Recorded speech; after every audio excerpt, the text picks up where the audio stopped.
Dapat kabar tadi jam zuhur ya, sebelum zuhur lah, sebelum zuhur.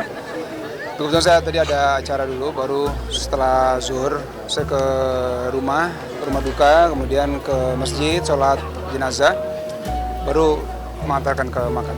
Iya, dari Mas Ari, di grup, kan kita ada grup WhatsApp, nah, beliau share di grup, beberapa teman-teman juga ngasih info alamatnya di mana dan sebagainya.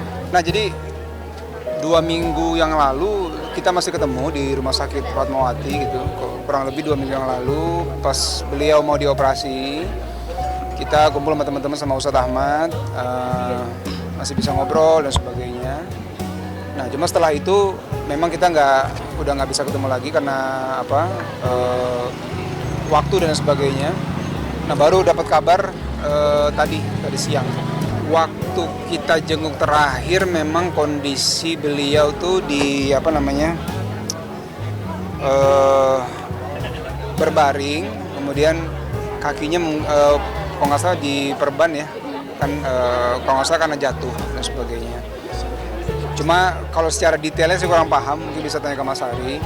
Tapi saat itu masih bisa ngobrol dengan kita, dengan ibunya Mas Hari dan sebagainya, dan kita doa sama-sama waktu itu. Tapi setelah itu kita nggak ada kabar lagi. Tapi update dari Mas Hari terakhir kemarin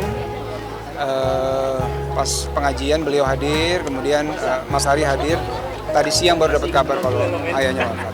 Komunikasi dan interaksi saya memang terus terang agak jarang ya. Tapi pernah beberapa kali ketemu, tapi nggak ngobrol secara intens. Pada saat Mas ada mobil, sorry sini.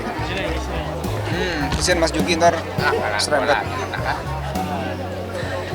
Jadi kalau komunikasi secara intens memang hampir nggak pernah, tapi cuma kalau ketemu kita cuma salam dan sebagainya. Kalau terakhir pertemuan di rumah sakit, saya melihatnya beliau orang yang cukup ceria ya, dan waktu itu ngobrol sama ibunya Mas Hari, sama teman-teman, sama Ustadz,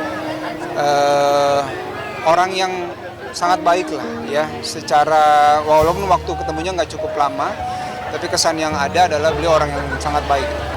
Ya saya turut berduka cita ya atas wafatnya ayahnya Mas Hari. Semoga Allah berikan tempat terbaik, Allah ampuni segala dosa, Allah berikan lapang kubur, dan Allah kumpulkan kembali di surga yang paling indah. Amin. Terima kasih ya.